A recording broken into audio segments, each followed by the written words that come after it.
It is day 2 of the month, and we already have a clan event starting here in the JP server.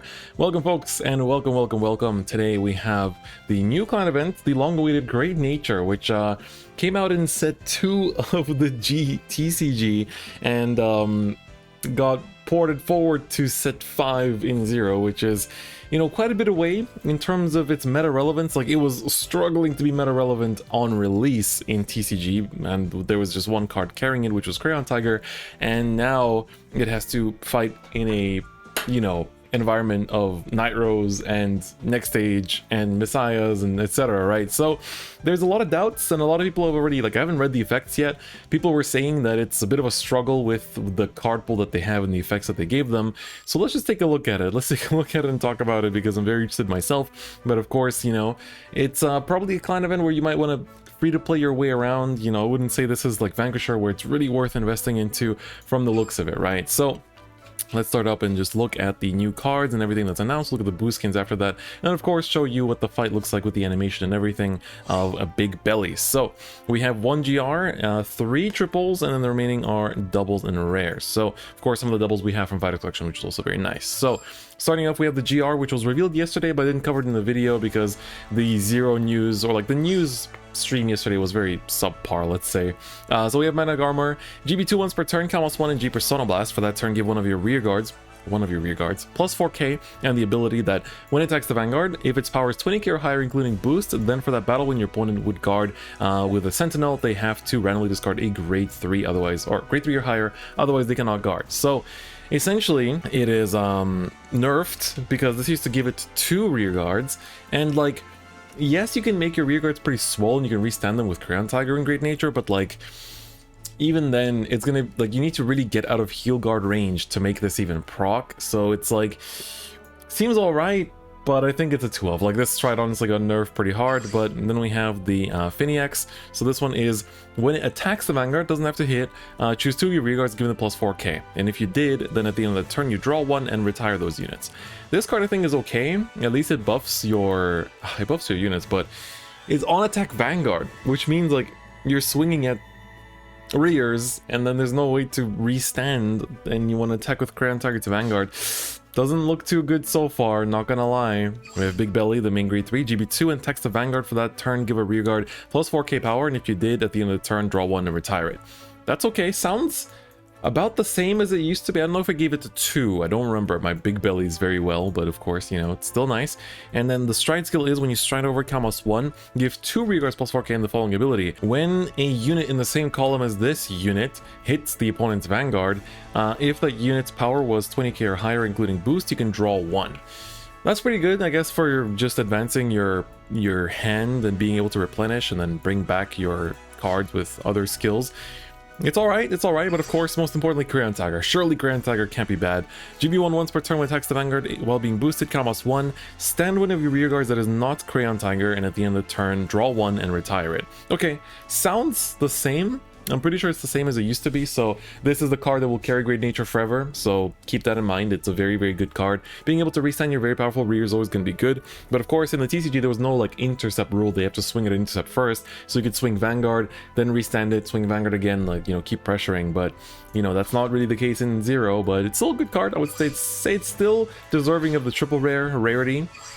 We have the set square penguin. GB1 during your main phase if he's placed, then for that turn one of your other rear guards gets the following ability, and during the end phase when this is retired, you draw 1 and countercharge 1. It's not too bad. You know, being able to give a duckbill skill plus a countercharge is pretty good. This Sleepy Tip here is hard to mess up because he has resist. Any grade 2 with resist is always going to be appreciated, in 0 especially. Rear guard circle GB1 when attacks the Vanguard for that turn, give another rear guard plus 4k, and at the end of the turn, retire that unit. Okay, so it's literally Binoculars Tiger with GB1, but also has resist, which is really good. So I think this is another good card. GB1 plus resist is nice. Then we have the Stride Fodder, we have the countercharging PG, and we have the crit. So these are the usual double rare slots, nothing too exciting or surprising here. Then we have the Tuskmaster. Vanguard rear guard circle GB1 once per turn when attack hits a Vanguard, Calmos 1, choose one of the other rear guards and stand it, and then give it plus 4k and retire at the end of the turn. Seems alright. Seems alright. Gets you a multi-attack and some power. So of course you can just swing Vanguard into rear, and that rear into rear, and then swing this into Van to stand that other rear to, you know, get the bonus attacks. That's pretty good. We have the Flamingo, which is when placed during your main phase. For that turn, give another rear guard a skill. When retired during your main phase, countercharge 1. Okay, so it's a duckbill without the draw, but instead it has the countercharge, which the grade 2 kind of does better, I would say. We have the label Pangolin, I think. So this card was quite good, a good countercharger back then. When placed during your main phase, should be 1. For that turn, given the rear guard the following ability. When it attacks the Vanguard at the end of the battle, if its power is 20k or more, soul charge 1, countercharge 1. Seems like a pretty good source of countercharge, and it doesn't need it to retire, I guess, which it will anyway by default, but seems okay, seems alright. Then we have the Utang Protector Utang. So GB1, during your end phase, when this would be retired, Kalmas 1 and search your deck for a copy of himself and add it to your hand. And if you did, then put this card back to your deck instead of the drop zone. So it's a recycling stand, but it things that stand out of your deck. So doesn't really seem worth running. The starter is the Pencil Koala. GB1, when it boosts in the attack, it's a Vanguard. You can give another one of your rear guards plus 4k. And if you did at the end of the turn, draw 1 and retire that unit. And it has the, you know, doesn't have retire protection. Wow. That's a bit surprising. No retire protection is a little bit yikes, not gonna lie. Then we have a 10k vanilla. We have a GB1 12k attacker. We have a, during your opponent's turn, 13k intercept. Then we have an 8k vanilla. I like the art of this guy. Cute little cat. Then we have a GB1 when it boosts. If the boosted unit's power is 19k or greater, then for that battle, this gets another 4k. So pushes to 23, which I guess is pretty good. And then that's it. That's the last card. Okay, and then you have some sleeves for Manning Armor, as well as the Pon Belly, which is the crit. So I'll just bring those up for y'all. Man, this... Of course, we have packs as well, but this clan event honestly is not very motivating. This might be the first time that I straight up just go for SPs in exchange for GR materials. Like, I feel like, honestly, like, maybe 2 Mana Armors are worth picking up, but aside from that, like, Crayon Tigers, yeah. Crayon Tigers will be good in the future, but... And the resist, like, some cards are good for the future, but, like, to play this deck right now, I don't know, man. Maybe in Chat Noir you can fit in Crayon Tigers and, like, the resist and, like, try to make something happen, or, like, Leopold. The Leopold Stride from 5 Selection is really good, but... That's about all I can really imagine. Like, it also doesn't help that this clan event just came way too late. Like, it came way too late. And so here are the boost skins too. So day 1 as well as day 5 is gonna be Tsuneto. Day 2/6 will be Amu. Then day 3/7 will be Luna. And then day 4/8 will be Carl. So of course everyone's favorite idol, Carl. We love him. We love him. Alright, so anyway, we've taken a look at the cards and all this stuff. There's no real changes to the system or the dailies and stuff like that. You still get your packs, you still get your daily, like, you know, fight 5 times/5 10 times for the bonus coins. Nothing too much else on top of that. You know, that's basically all you really have as usual. So I'm going to go through a couple fights now against Fangaro, and then we're going to do one against Mr. K and see Big Belly in action. Alright, time to throw hands with Mr. K and his great nature, and I can also showcase some early Night Rose with this too. Oh my god, Night Rose feels so fun to play in this. Like, just after my copium death, my copium death after freaking Gabriel season, Night Rose bring me back. It's really, really fun. Very lucky on my pulls. I'm still missing one more Night Rose GR stride, but you know, there's still plenty of packs to get throughout this month, and I'm definitely picking up the free packs we get from events this month too. So it's gonna be a good time. We're going second too, so we get first stride. The big tip I have for people building decks in this set is use your freaking timer wisely, because it is so hard. It is so hard to pilot these decks under the 0 timer. Like, if you're going into your Obadiah turn, like strike turn, think about what you're gonna mill before it gets to your turn. Like, use your opponent's timer. This is like Shadowverse, man, where you gotta just use your opponent's timer at all times. Like, it's crazy how tough it's become sometimes. Alright, we don't have a grade 3 or any way to search one, which is a little bit concerning, but we'll get there. We'll get there. It's okay. And of course, I'll always call the Grenache to the front so your opponent kills it. Is what we're always hoping for. Stride Fodder would have been good to get the search off. The other nice thing about Grand Blue and Stride Fodders is that the things you discard to search the Night Rose actually come back. You actually get the cards back and you want to use them. The little animation they have for the Great Nature cards is really nice. You see little, like, pshoo, little green circles? That might be one of the nicer ones I've seen lately. Like, a lot of the ones for other clans don't really pop. I'm not gonna lie. They don't pop as much as the ones for certain other clans. Like for, you know, I mean, like Great Nature in particular here, right? Okay, another lazy. Hello. I'm not feeling particularly lazy, so I'd like to... Ooh, you know what? The Gramble one looks good too. I somehow just haven't really paid attention. Like, look at it, right? It's like a little like the dotted spirit balls or whatever. Like, those look really nice. Oh, okay, it's different for commons and triples, right? Of course. That makes sense. That makes sense. Okay. Well, we don't have a Night Rose yet. I would like to show her animation. Oh, the stride fighters keep going to the bottom, dude. I need those to search Night Rose, man. Come on. What you doing? But you can also play really aggressively because you want these grade 2s in the drop zone, right? To be revived and use their effects and stuff. So you can play very aggressively in this deck too, which is nice.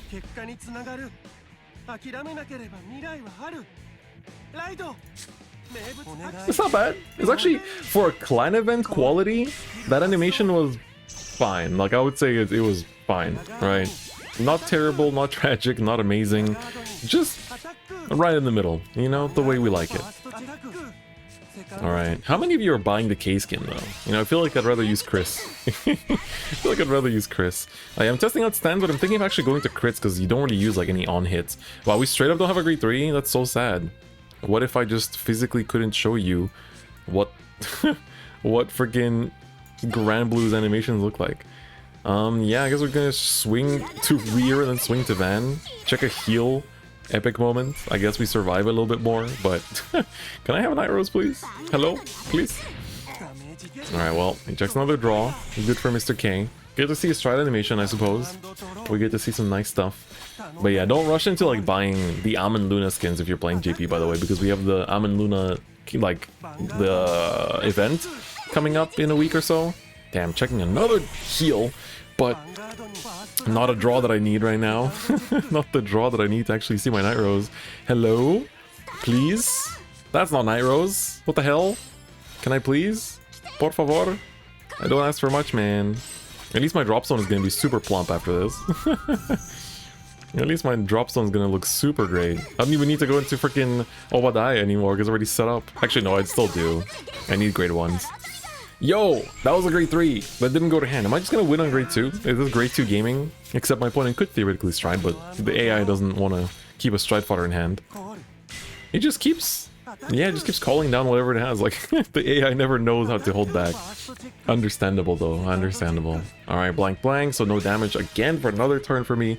And I can make 2... I can make 1 attack that hits. Oh my god, I can make 2 now. I can make 2. It's crazy. You just call the PG behind Vanguard, but I'll just call the heal. At least hit and get this over with. If he refuses to stride and I refuse to get a grade 3 to ride, then so be it. Another stride fodder goes down. Okay. Heal guard coming down. This game, dude. You had the 2? Wow. Okay, no wonder he couldn't stride. No wonder. Can you show us the stride animation now, please? Come on. No, you won't. Okay. Alright. Understandable. Have a nice day. Understandable. Have a nice day. You know? That's the... Oh, Night Rose, there she is. Hey, we can stride. We can stride. We can show you Night Rose animation. Yay. He draws into PG, maybe? Perhaps. Or perhaps not. Alright, I think we still go for Obadiah here. I think we still go for Obadiah. Oh, we even got the stride fodder. Ain't that great?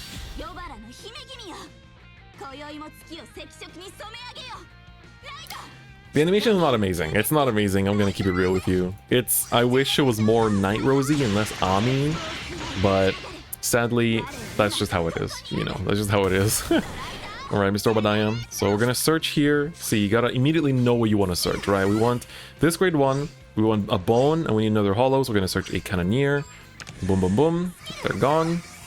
And then we're gonna revive the cannoneer here, I think. Gonna revive the cannoneer. Bada bing, bada boom. There we go. Use the cannoneer's effect to put him into hollow. Use the effect again. And then we're gonna just... pop this. Literally blows it up. I love the visual effect. It's so clean. And we're going to take her effect and put the freaking Grenache into the drop zone because we need him in the drop zone to get the counter charge off and put the boost here. And then... oh shit, I forgot to put it into hollow state. Whoops! So I won't get the counter charge. That's unfortunate. It's okay. Now we use lazy, put him into hollow.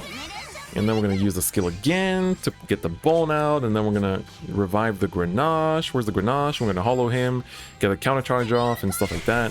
Blah, blah, blah. There we go. Hollow. Nice. And now we can swing. Yay. Die. Yeah, I mean, obviously there's cool battle phase combos as well. really cool battle phase combos you can do with Night Arrows. But look forward to the deck and fight for all of that nice and lovely action. But yeah, there you go. That was a first look at Great Nature doing absolutely nothing as usual in these clan event decks used by the AI. Can't promise I'll be doing a video on Big Belly for the time being. I might be waiting for wave 2 of support because it's looking a little copium-y right now, and I would love to be proven wrong, but I don't know. Doesn't look too good for right now for Big Belly. Not to shatter your hopes and dreams, but that's at least how it seems to me. But yeah, there you go, ladies and gentlemen. That's the clan event for Great Nature. That's Big Belly Wave 1. Came way too late. I'm assuming the next clan event will probably be Mega Colony with Darkface, or like maybe Sharrod, but I think they might do Sharrod next set because that's when Enishi, I think, gets introduced, or it's getting close to where Enishi gets introduced, so at least it makes sense to have him in there. But yeah, I think we still have a few clans, like especially like Tachikaze's Spikes and Nubatama are still missing, so that would also be nice to see how they're going to implement those at some point, or if we have to wait till like G next for that to happen, which I hope not. But yeah, so that's basically it for today's video. Hope you guys enjoyed it. I hope you enjoy the clan event, whether you're farming it for GR materials and packs, or if you're farming it for Great Nature. But that's going to be it for me today, and I'll see you guys next time. Bye-bye.